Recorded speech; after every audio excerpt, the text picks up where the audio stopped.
Ahoy Lads, Sam here, with an in-depth video pulling apart my very best sorcery build and tactics for Meta Pontiff and the Ring City invasions. It feels incredibly unhumble to say, however, I've had enough people tell me that I'm the best sorcerer invader, and I've spent enough time at Pontiff Meta on PC to believe this is likely the case. There isn't much competition, and skill translates from melee builds. However, playing as a sorcerer has large differences in priorities and what you can do to be the most effective and win. I've enlisted some help to pick apart things, as mulling over my own style is likely to leave gaps. I may not see things others see, be they mistakes or techniques that are glossed over by me because I've done them for so long. This is going to be an extremely long video. That's not usually my style. Hopefully I don't bore you halfway through, guys, but it's just going to take a while to say everything I need to say. First, let's look at some screenshots. The Aquamarine is by far the most damaging dagger that I can use. On this build, I mostly use daggers, but I can afford a straight sword and a curved sword, as well as claws or fist weapons. I carry a simple Cestus for parrying as well as FP regeneration, and the best staff for me to use at 60 intelligence is the Court Sorcerer staff. I carry an assortment of rings for different situations. Most of the time I'm keeping on the Young Dragon ring for that extra bit of damage. I never take off Sage's ring or the Prisoner's chain, as I really need both of those rings. It's rare that I'll swap off the Bellowing Dragon Crest ring, since that gives a lot more magic damage. The rings I end up swapping to a lot are from Young Dragon to Cat Ring, from Young Dragon to Red Tearstone Ring, or to Hornet Ring, especially if I'm going for critical damage, or I'll sometimes use both the Obscuring Ring and Slumbering Dragon Crest Ring when I'm trying to get away. And the Sun Princess Ring is usually for healing, sometimes desperate healing. The Untrue White Rings are just for swaps. The spells I have attuned are Great Soul Arrow, Great Heavy Soul Arrow, Soul Stream, Crystal Soul Spear, and Homing Crystal Soul Mass. They all have their uses, but 90% of the time I'm using Great Soul Arrow and Great Heavy Soul Arrow. The stat allotment I have includes Prisoner's Chain. So I have a lot of health. I don't have any health boosting rings besides the Prisoner's Chain, and it's good to not die. I don't have stellar defenses. My armor is for the fashion, but I have the benefit of having decent slash resistance, and probably the most difficult thing for me to fight on average is going to be PKCS or good curved sword user, so the slash resistance is useful. You need endurance and attunement in order to last a long time in invasions. The attunement so I can keep firing with spells that cost low amounts of FP, but also using the ones that cost high amounts sparingly. The endurance is so that way I can continue running, continue casting, or if I get a partial parry, that I'm not screwed a lot of the time. Sometimes you are, just because of where the stamina management is. I have very low vitality, so I'm lucky to wear the armor that I do have and use the weapons that I can. I have a higher investment in dexterity, so I can increase the damage on some of my melee weapons, but most of my damage is coming from the spells.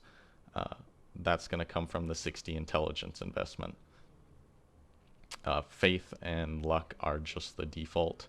I have 8 strength, so that way I can wield a harp if I need it. First off, I'm going to give you some comments from my friend TheBat on this first invasion against the Bonfire duelist.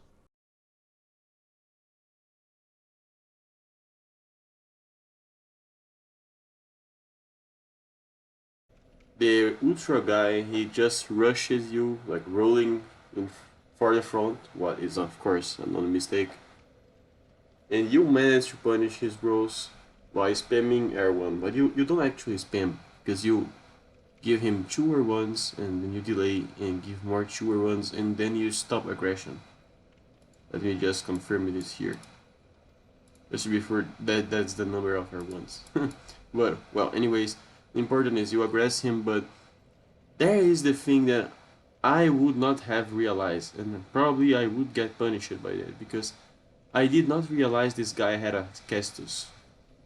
And you did realize. This is... I'm not sure if you did this on purpose, but if you did, that was a nice play there, because he could have punished you heavily, maybe even one-shotting with the Hardened Ring, right? Since you don't have tears and your build is kinda squished. If you got Parry there, you would be fucked. I mean, this fight in general is basically a massacre. You just like... yeah, there is not much he can do against a goddamn Aquamarine Mage, but... of course, he does not look the most experienced player. He just panics when he's next to death, so... GG, I guess, man. Really got him there.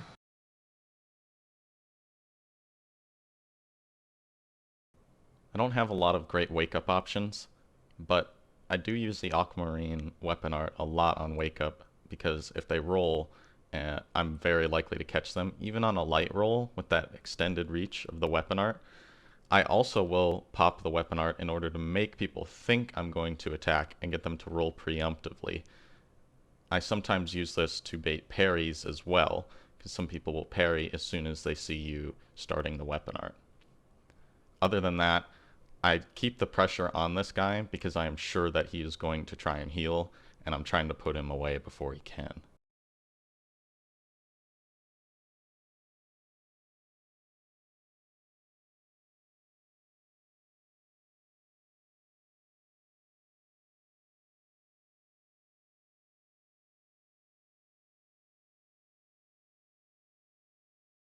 Okay, so in the second invasion, which is after the Ultra Duelist, of course, I realized something really important at the start there.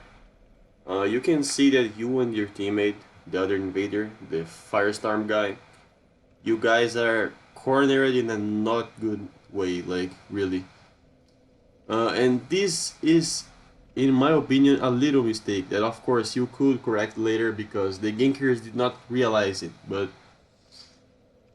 once you are cornered in that little place, they could just like spam Perseverance. One of them could just like stop you in the entrance there, spamming Perseverance, and you guys would be fucked because you know they don't have any friendly fire. So even the Firestorm, oh actually the Lightning Storm, I'm goddamn, I'm goddamn done.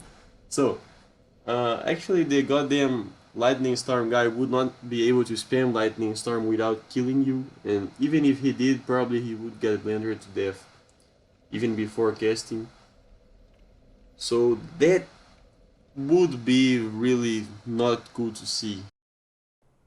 My co-invader is also a caster, and they're doing a good job of not hitting me with Lightning Storm.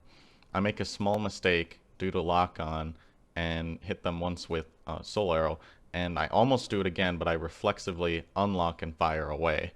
And that's a skill that I've developed from playing as a caster quite often. To be fair, the Phantoms, they look very good because they are spamming you with bombs the entire invasion, so they are kinda cooking your spells. A lot of times you can see that you are interrupted by the bombs. This is a smart move, but they were not smart in this part. Even then, actually, after these little mistakes that you guys commit, you actually get the quick step. And this is a very good play because, you know, it kind of makes you unhittable somehow, but you actually manage to escape their aggression and you do the right move there. You split them up when you pass through them, opening more space for your teammate to run as well, and you guys manage to go through the level. In this situation, I was trying to have us pull back a little bit as the PvE was falling, and we were starting to get a bit cornered there, and it's not really to our advantage to have a 4v2 with all of us grouped together, or one of us can get blendered. But my co-invader wants to stay in, so I just get the heal and go back. After that, you use the PvE of the rightest way possible and kill 2 of the phantoms. That was very good there. The host runs for the resummon, but he does not have time enough. Your teammate and you are doing a great job of not hitting each other in this invasion. This is an example of like masterfulness, if that word exists. This is an example of masterfulness of fucking spells right there. You both are really playing very well with your spells. 2 casters doing their job. Great job, man. In here I make a key mistake. I use homing crystal soul mass, which I should really only use to either relieve pressure or do burst damage on somebody, or to keep somebody off of me by flicking them one at a time, or use it with a combo with a crystal soul spear to eliminate one person. But I get impatient and I worry about hitting my co-invader, so I end up wasting most of that spell. The host decides to come target me and try to get rid of me himself. That puts my co-invader and I in an advantageous position, as we are both now engaging in a 1v1 where these two can't help each other. One of us could fall, but this co-invader seems pretty good, so I expect him to do well on his own. As we get into a small area, I decide to switch to my Cestus and try to perseverance against this host, since he's R1ing a lot with reckless abandon on his claymore. In this situation, the prediction was right, and we were able to put the host away. There's different choices I would have made depending on how this player would have responded. If he wouldn't have been R1ing with such recklessness, I probably would have stuck to Aquamarine. If he proved to be very, very good with the Claymore, I probably would have tried using a straight sword or a curved sword to counter him. I'm starting off this clip where I'm doing a maneuver that I use a lot, where I'll fire Soulstream with multiple people coming up the catwalks and hope one of them runs into it or accidentally rolls off the ledge and dies. It works fairly well, especially people who aren't in the front are reluctant to perseverance, and they don't fear Soulstream like they do Force, so people tend to roll into it and end up getting pushed off by push boxes. I also end up fighting a lot of Ultras here, and Ultras are typically a good matchup for me with the dagger. I can get hits in, and even if their hyper armor starts, I usually have time to roll away. This is a poor situation where my teammate is in danger of being blendered, but I can't really just rush in there and try and save him either, or else I can be blendered, so I'm trying to do chip damage. Thankfully, there's another invader that can get in there and try to help me peel off somebody or take somebody out. This sort of thing happens to me a lot in invasions, where I'm doing well, but not perfectly against one player, and one of the gankers will come in to try and help. And that's a good position for me when they do come in, because then I can start tripping them up and getting more damage in on more people. But it does hurt my ability to take out that one person that I have been fighting. And I make a few mistakes here, but even with the mistakes I make and when I back off, I played a pretty heavy role in this Phantom going down. Later into an invasion like this, where we've managed to dispatch the Phantoms, and it's just the invaders versus the solo host, I tend to play a bit of a different role. The role then is punishing Estus, making it hard for them to make jumps and get into specific places, and running interference when they do try to turn and burn. I'm consistently moving to the sides when I shoot my spells to avoid hitting my co-invaders, and I'm trying to block exit routes for the host. While my teammates probably have better chase down weapons, it's just better that I keep the distance and close any exits for the host. Reason why I feel the Aquamarine suits this build very well is because it pushes people into a distance that is beneficial for the Aquamarine, which is where they're not quite in your face yet, but they're very close because they don't want you to be able to cast at them.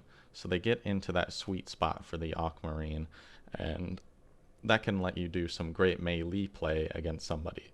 I've got some text comments here from BadgerOrion, and in this clip I kind of failed them, so I'm going to point out what he's talking about. He said that I have a good understanding of the battlefield, knowing when to push, when to fall back, and when to support co-invaders. In the beginning of this clip, I get a little too aggressive towards this host and try and attack him, and then I also try to attack him with a spell, and he's able to backstab punish me right after. But after that, I get back to the role that I'm supposed to be in. I use this ledge, and I don't even heal on the ledge because I fully expect the host to just chase me there, and I use it to just get some distance from him so I can get a heal in. I'm very confident in the matchup of the Aquamarine versus Ring Knight Straight-Sword cancel, as I have hit stun priority. The only way I can really screw it up is if they get into hyper armor frames with the actual weapon art and start dealing damage to me. But most of the time they're not going to do that because they're focused on canceling. I go for a soul arrow to the back to punish Orlando Doom, who probably doesn't expect it to be going towards him. I fire a great heavy soul arrow, meaning to hit the host, but I unfortunately hit my teammate right in front of me. I try to make up for this by throwing myself between my co-invader and the danger heading towards him in order to give him at least enough space to heal based on my mistake. I have a couple other casts too, where my co-invader ends up in the wrong place at the wrong time again, and one where I locked on to the wrong person, and even though I unlocked, the unlocked shot still hit the other co-invader. There's really not much you can do about that. When I see people with Gundyrs that I'm expecting to charge, I just R1 straight into them, as they're not going to have the hyper armor frames very early, so I can just stop them from going anywhere, and I just keep going. Now, here at this invasion against Adrix and his Phantom, you can really see an amazing invader job made by Sam and his co-invaders. You can see that his co-invaders know what they're doing, they know how to play the game. So what they do here is they know they are 4v2, okay, but most times, not most times, but lots of times this is not enough to win an invasion. Especially when the Phantoms are experienced, as Adrix and his Phantom probably are. I don't know about his Phantom, but I know Adrix is a very experienced player. He knows how to fish very well. So he keeps being a threat, but what they do here is they cripple them by separating them and keeping them like literally 2v1 all the time. Of course, Sam have some 1v1 moments there against Adrix, and he performs very well. He managed to get 2 parries. And well, from the moment Zero L takes on Adrix as well, he's pretty much screwed up. He don't have much space to breathe. His Phantom is very busy with the other invaders and can't cover him up, so he ends up dying. This is very important as an invader. One of the best things you can do is separate the host from their Phantoms, even if you're gonna be 1v1 with them. You can see that Sam won other invasions doing this, like the one on the Ringed City that we've seen before. I do know the host Adrix, who is a phenomenal player, as well as Zero L, who is also a phenomenal player, and I'm doing my best to try and support Zero L and not get in his way. I'm trying to run interference and close those exits, and when Adrix finds himself in a bad position, he's trying to get out, I'm not rushing in there and giving up the position I have. It's kind of like when you're trying to block the exit to a room. It's the exact same thing, and I'm able to deal the finishing damage to Adrix. Badger also said that I'm very good at predicting and reading my opponents, and I think that's true, especially with the Aquamarine. You're able to see a lot more punishes come through on a dagger versus other weapons, even if you read it correctly, just due to recovery and latency of so many different weapons and attacks. Badger notes my spell choice, that I'm usually using Great Soul Arrow and Great Heavy Soul Arrow, which maximize my damage for the FP cost. Badger also points out that I apply pressure from a distance, and when I'm outnumbered, I'm causing damage when outside of melee range. especially with Great Soul Arrow and Great Heavy Soul Arrow, and then punishing people when they come in with the dagger. That is a repeated thing that I will do basically every invasion. I have some more comments from the Bat in reference to the first invasion where I got a parry against the Gundir's Halberd, but it also applies to this invasion, as that's my choice for ending the invasion, is to fish for a parry to just end it. Here at 11 minutes you can see what a parry can do for an invasion. Basically, it was over like in less than 10 seconds, I believe, after the parry. Well, this is why the parry is one of the most underestimated mechanics in the game. It can be overrated by parry spammers, but well, I don't see very good players going for parries that often, when actually a parry can literally carry the invasion. I actually lost the fucking account of how many invasions I won by getting like a parry or a backstab with the Chaos Dagger, for example. It's just really stronger than it looks like. Sam is a great example of this. Even as a mage, he's often fishing. He gets a lot of backstabs, he gets a lot of parries. And this is very important for an invader. Of course, you don't want to parry spam or just keep fishing like crazy, especially when the other player is a better fisher than you, so is a better fisher than you, so. In this invasion against misinformation, I'm not sure what's happening. It looks like maybe there's a duel or a fight club thing happening, and I respect misinformation enough to just kind of go to the side, but they start attacking me, so I get the feeling that it's more of an invasion after a few seconds.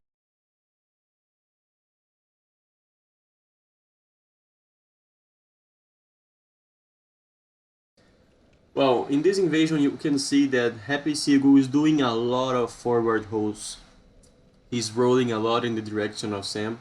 I believe he wanted to fish him, of course. Happy Seagull will always want to fish, right? But I believe he underestimated Sam because he was a mage, maybe, or something about that. Because if you don't underestimate the fishing powers of a player, you never roll forward, I guess. Unless you really believe you're safe doing that. Well, what happens there is that Sam ends up being able to punish. And Sam does a great job there of avoiding getting fished by using his magic. He almost got fished sometimes there because Happy Seagull has this tactic where he will roll forward and he will try to punish you because what I believe he believes there, I can't say that for sure, but I believe he was trying to punish Sam 0-1s, right? So Sam tried to backstab punish his roll forward and he would parry him. He got really close to do so, but he couldn't. So at the end there, he kept doing the same strategy until Sam finally managed to fish him and finished him off with the Aquamarine Dagger. That was a great fight too.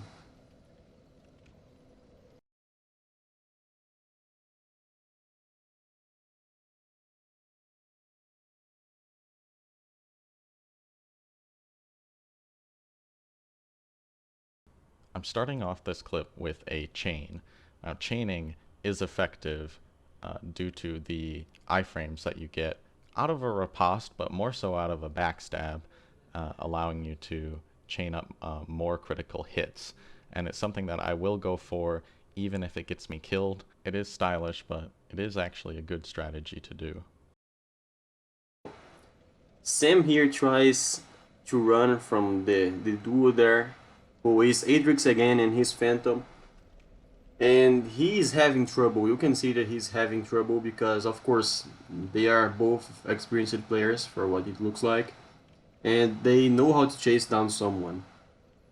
Well, what happens there is Sam is almost getting off of them, and he would have got off of them if there was not a purple who, yeah, kills Sam by behind. This is more common than it looks like.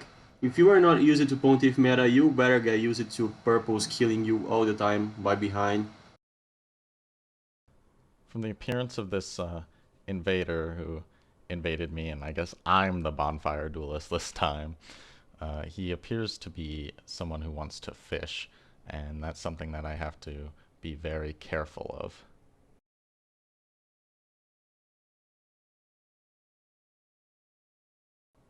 There's a few text comments I have from my friend Lightbolt, and I believe these comments shine particularly well when I am in a brawl with somebody like this in a 1v1. Lightbolt says that I have good fakeouts with Crystal homing Soul Mass pretending to be Crystal Soul Spear. I have that same cast animation, and I do use that to trip people up, and I end up rolling into them, as the Crystal homing Soul Mass doesn't break if it hits them as I physically roll into them. It only goes away if it tracks them. And the recent addition of spell cancels also makes it hard to read me and baits people to roll or otherwise not get close to me or make an attack that I can actually parry. I use the free aim spells more when I am in a 1v1 like this, as people are trying to strafe me so they can get close to me or punish me, and they end up getting hit by a free aim spell. Another thing I end up doing when I'm trying to keep somebody off of me for a second is firing the Crystal homing Soul Mass one at a time, and if I time it correctly, I can probably put up another Crystal homing Soul Mass and continue to delay. There is some decent latency with this opponent, but I am trying to counterfish him when appropriate, and I'm not trying to give myself up very easily, so I'm not doing a lot of consecutive R1s if I whiff.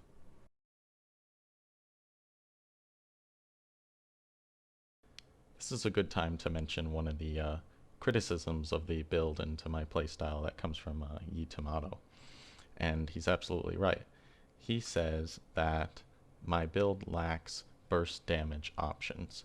It does have some, but it lacks them pretty hard when it comes to melee weapons, unless I go with Mailbreaker and Hornet Ring and go for crits. But in a situation like this, I am probably not going to do that because I worry about running into a crit myself and dying as a result. So I could maybe end this fight quickly, but I'm choosing the safer, more methodical method of wearing him down, especially since I am host and this player likes to brawl, so there was no honor duel to be had. Not that I would have to anyway. I skipped ahead here as there really isn't a whole lot to learn in between, and I've shown you kind of everything I was doing against him anyway.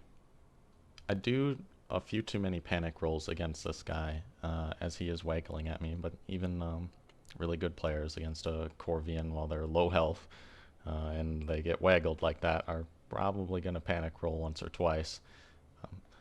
This is a good time to mention that roll poise is something you should invest in. Just a little bit of poise, so that way you can roll poise a curved sword, a straight sword, and a dagger in order to get away from them, because sometimes panic rolling is the right choice. Not saying it was in this scenario, but it's understood why I may have in this scenario.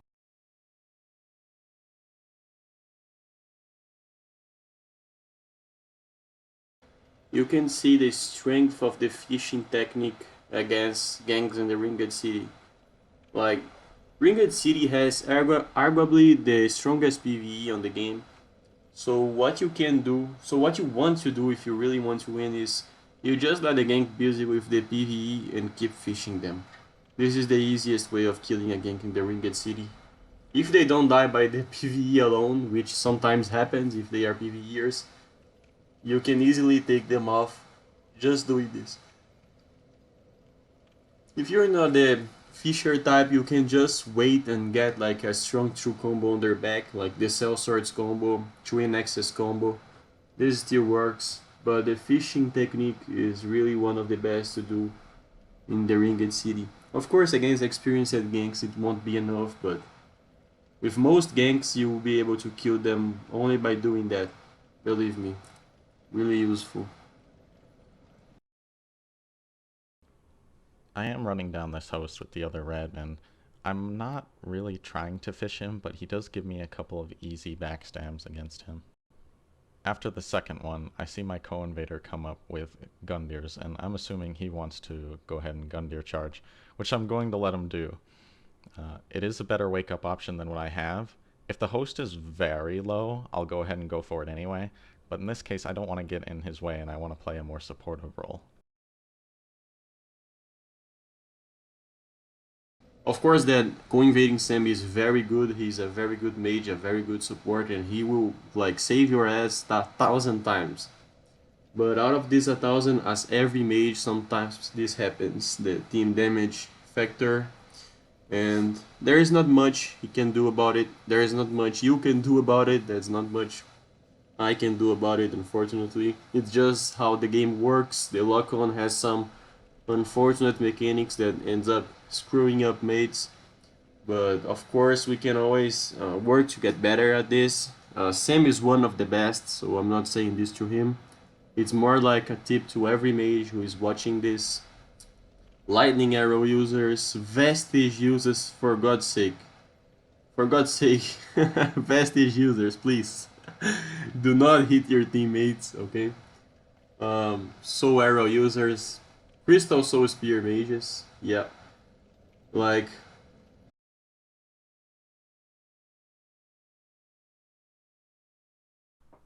See here, from like what I've seen of your gameplay, like you make for like the best co-invader. Because while they can apply sort of melee pressure, you can just stand from a distance and just piss the people off. Like, you know, force mistakes, etc.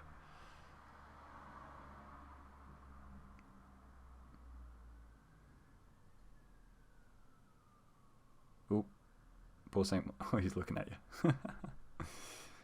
Honest mistake.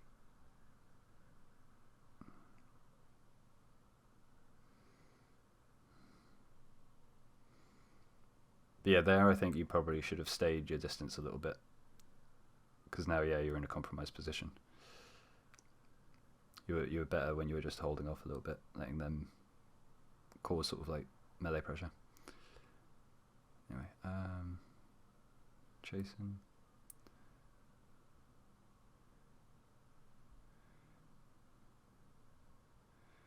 I honestly think you ran a bit too far forward there. You could have probably started spell casting it from a bit further back. That's a good idea, rather than plunging. I like that.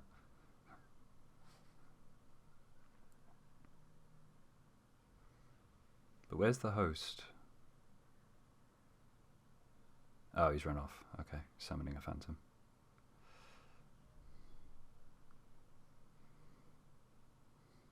Yeah, that probably would have been a good opportunity to do some real damage to the Zumbro. But all three of you, I think, kind of missed out on that opportunity, sadly.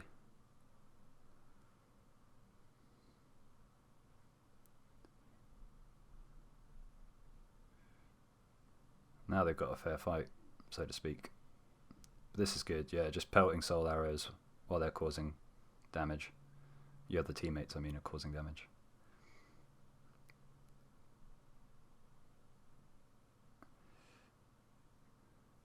I don't know if this is deliberate, but just then you were locked onto someone further away while someone was coming at you before focusing on them. I don't know if that was deliberate, but I think I kind of like that.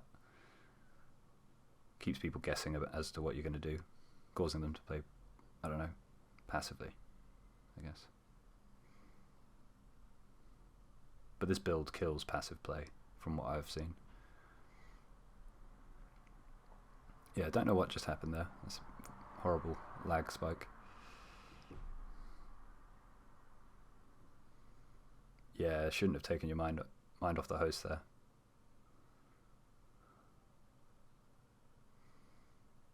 And also, please don't take anything I say as in I'm better than you. I make all of these mistakes. Oh, Saint want to be disconnect or?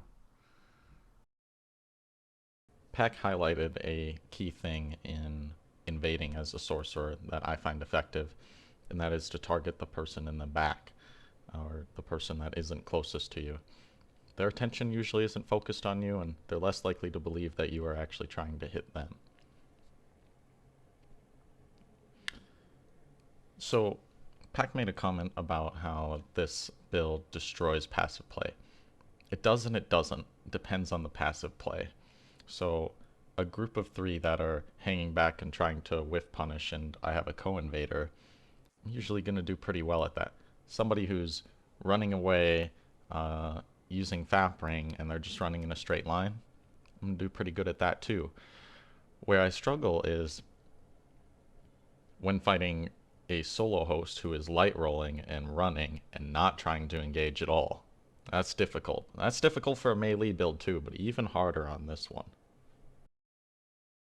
I try to pull out all of the stops in order to save co-invaders that are kind of on the brink of it.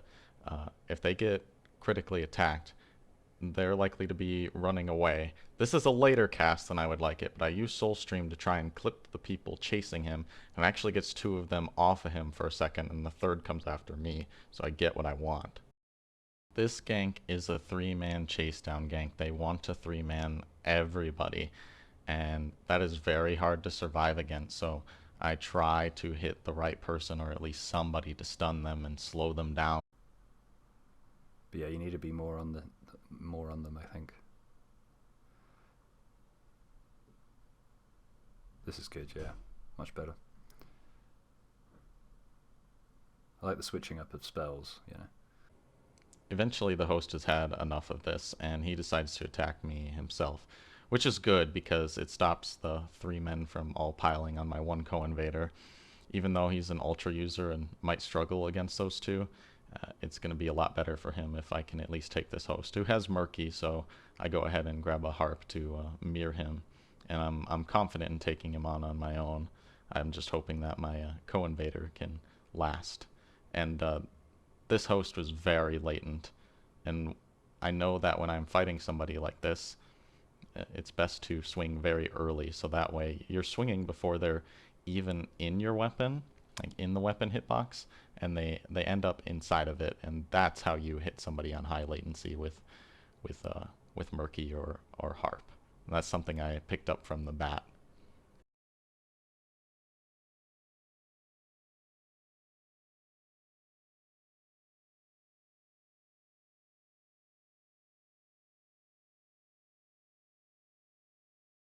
I have a few clips of some frustrating co-invaders, not necessarily ones that are teaming with the host, but ones that either aren't caring for my safety or are trying to kill everyone.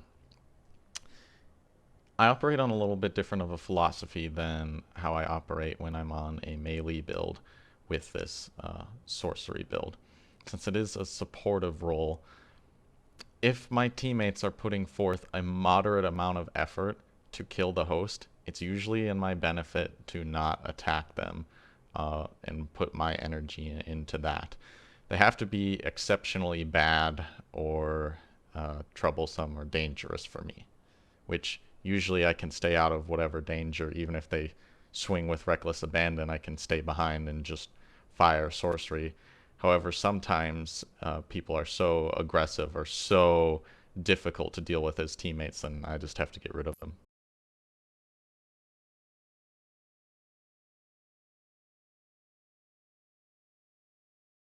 One of the most infuriating things that I see at Pontiff. His co-invader simply hits him with a fucking gun deer charge, letting him like almost dead. And just like backs off to heal and drink blue. Like, what the hell, dude? Like, literally.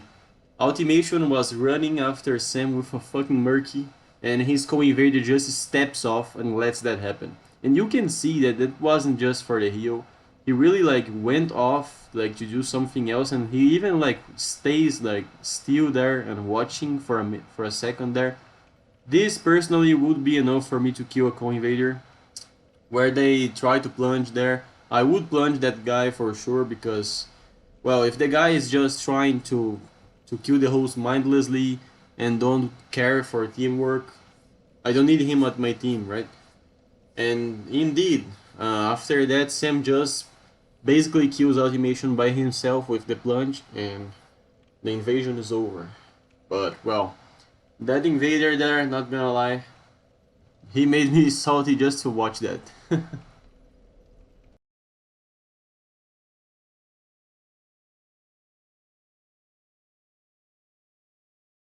give you the rundown on what's happening in this invasion. So, I have 3 co-invaders. One of them is a full Havel cosplay that does nothing but block. One of them is a freed scythe user that is attacking me, is definitely trying to kill me. And the other is an invader with a gargoyle flamehammer who appears to actually be trying to kill the host and not kill me. In a situation like this, I'm going to keep my distance. I'm not going to put in a whole bunch of risk for these co-invaders. They're not really helping me. And as soon as the host comes for me, I'm going to use what I call the slappy method. So you'll see Slappy Nuts use this, where he tries to hit people off of a ledge by persevering and then backstabbing them. I use it for that, but I also use it as a delay tactic, so I could wait until I get better co-invaders when these ones die. Oh, by pineapple. Yeah, this is a perseverance battle if I ever seen one. Fucking nice.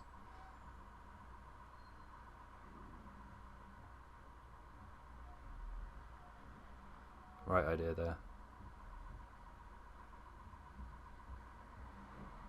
Come on, Havel, do something for once in your life. Terrible fucking co-invader there. Just hanging out.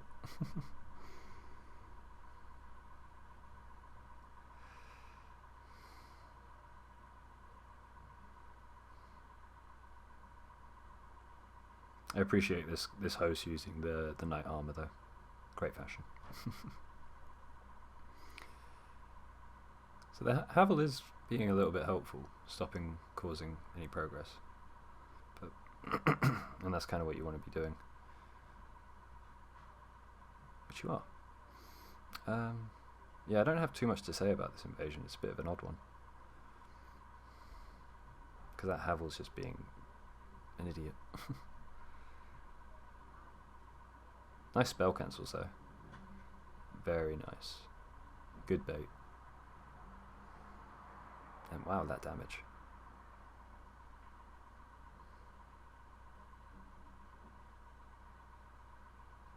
Yep. You with the mail breaker. Perfect.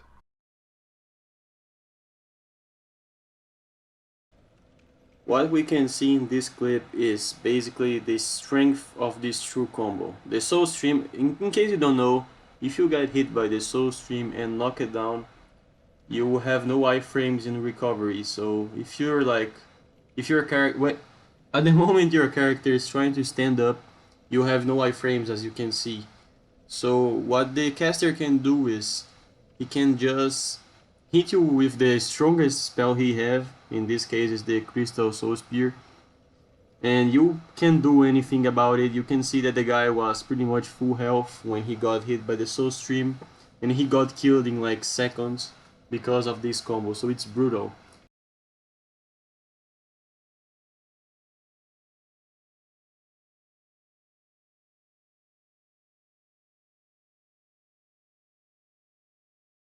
What I'm noticing so far is that you kind of try and get people to forget you're there, and then you shoot them, and that's pretty good mage play for invasions.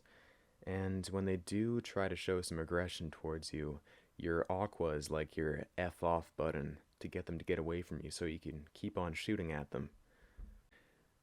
You're also noticing when one player is occupied with fighting someone else, and then you get in there and shoot them too. You're also very careful to avoid hitting your co-invaders. There's some very, very predictable ultra players, and you're not really punishing their blind swings with backstabs, even though you're maining a dagger. I guess that's a deliberate choice, though. I'm not sure. So Yeeto is right here. I could have gotten more punishes in with my dagger or a mail breaker to really put damage in, but I'm trying to stay a bit more in control of the fight.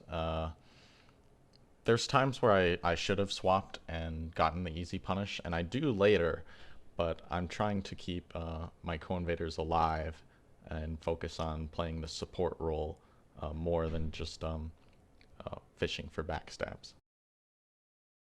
Your inventory is entirely daggers, and this tells me that you're very confident and comfortable with your playstyle, and you know what works and you've stuck with it.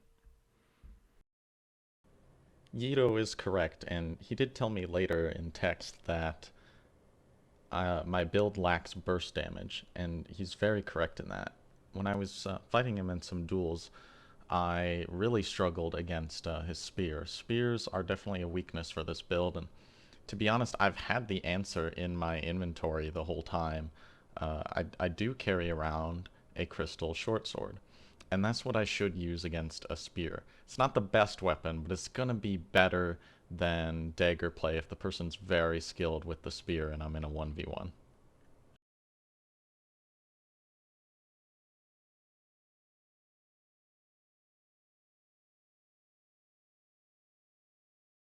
I do have a little bit of trouble trying to fish these two phantoms.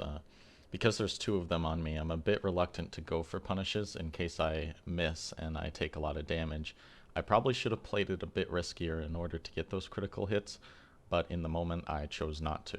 Sometimes they're doing things that are very easily punishable and other times they're not, so it's not entirely predictable between these two either.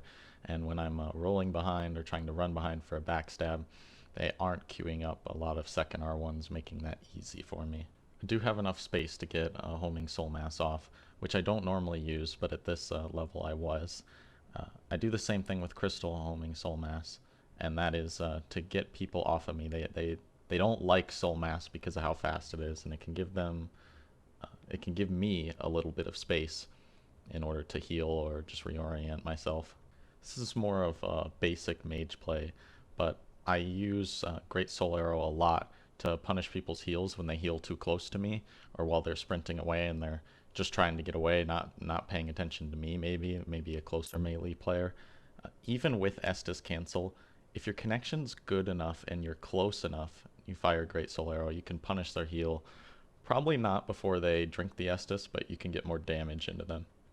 I try to be unpredictable with how many R1s I throw out.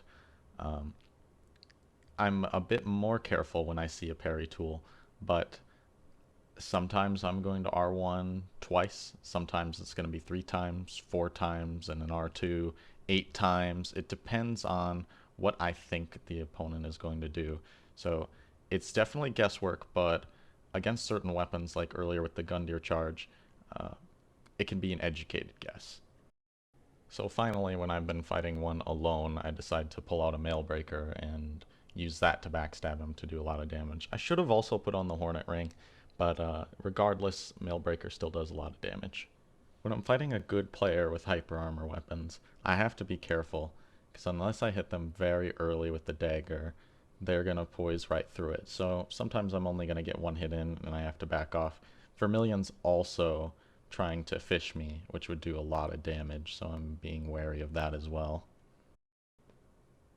After a reset with this host, I see that Vermilion isn't giving any pressure to me, so I decide to go punish his passivity by going after his Phantom. Rather than passivity, he probably was distracted by the insane build of this Aldrich that I take notice of and laugh at it, but I just continue on. One thing I saw BadgerOrion suggested is that maybe I should consider attuning Farron Dart to finish people who have their tears break instead of the shivs, and that's not a bad idea considering how many people have regen or a couple sources of regen. But I'm unwilling to give up an attunement slot on my build. So I'll quickly go over some of the uses I do have for the spells I don't use as often.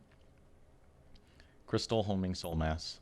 I use that to combo into Crystal Soul Spear. I don't have any footage of it in here, but there's times where I take out a Phantom, usually kind of hiding behind a corner. I'll use that, or if I think somebody's likely to run a straight line towards me. Most experienced players aren't going to have that happen to them, but once in a while they can get caught in that trap and die to that. Soul Stream is that's mainly used to push people off of ledges, but I also use it on Wake Up. So if a teammate gets backstabbed or riposte, the opponent who got that backstab or riposte goes into iframes or comes out of iframes first, and they're usually looking to chase. So they're going to try and run that person down. As long as I shoot a soul stream, kind of predict where my co-invader is going to go, or if I shoot it right over their body, that person who's going to try and chase them is likely to get hit, get pushed down, that would be ideal, or they get hit and get stunned for a little bit, or they relieve pressure. That's also good if they just go away. The times where that doesn't work is if they perseverance or they manage to just dip the soul stream. I also use Crystal Soul Spear sparingly on its own when I really think I can hit somebody, or I've faked them out, whether it be with spell cancels or with homing Crystal Soul Mass, to where they think that that's what I'm casting and they just get blasted in the face by Crystal Soul Spear. It does a lot of damage, but because of its FP cost, I'm far more likely to use Great Heavy Soul Arrow than Crystal Soul Spear.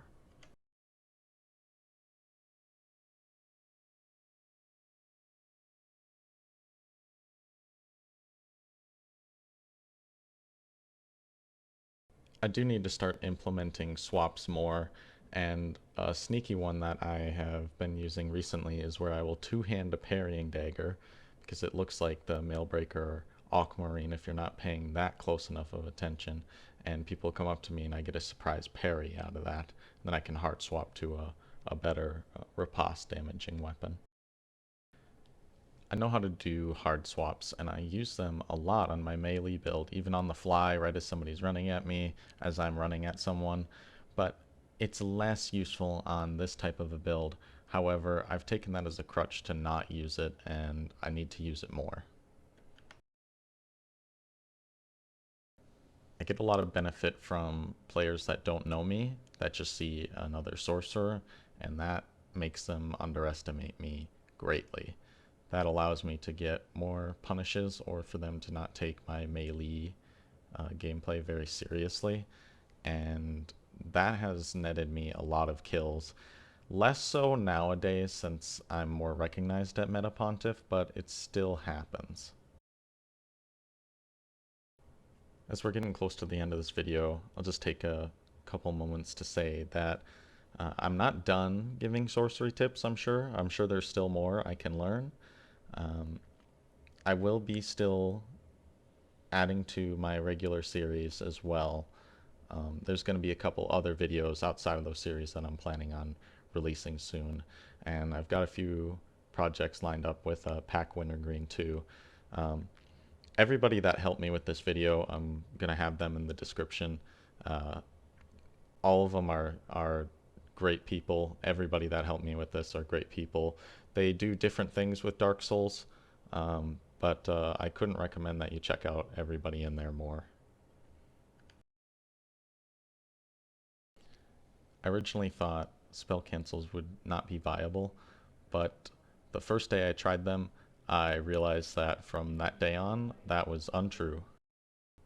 Anything that makes you harder to predict is going to make your opponent more likely to make a mistake in reading you. At the very end, your Aquamarine play was really, really good. You knew exactly what your opponent was going to do, and they had no idea what you were going to do, so you punished everything they did perfectly. Very well done. We're getting towards the end, lads. I need to thank everyone who helped me decipher this playstyle that I use. So thanks to TheBat, PacWintergreen, Yeetomato, BadgerOrion, and Lightbolt. I want to give some recaps on some of the most important things to this playstyle. You need to be invested in magic damage and being unpredictable with said spells. You do that by spell canceling, changing up your spells, changing up who you're targeting. Target the back. That's a really good tip. You're trying to dish out the most damage over the longest period of time with this playstyle. You want to cover co-invaders with spells and throw yourself in there if you have to. That's what I do. If I'm close enough, I'll just get in there and dagger spam if I can keep a co-invader alive. I need to get better at this last bit, which is switching up for crit damage and using different weapons. So I do have the Cestus, I do have a straight sword, I do have a curved sword, and I do have the Crow Talons, which have their use, especially since I learned that you can roll cancel the last bit of the weapon art. That can be good, I found, actually, against Claymore users or people who have just a little bit of hyper armor. I don't think it would work if I constantly used it against them, but on a switch up, I think it would work. And spear, I need to use that against spears more. So I know my weaknesses, I know the strengths of this build. If you watch through the whole thing, thank you, lads. I know it's a long video, not what I normally do. Have a good one.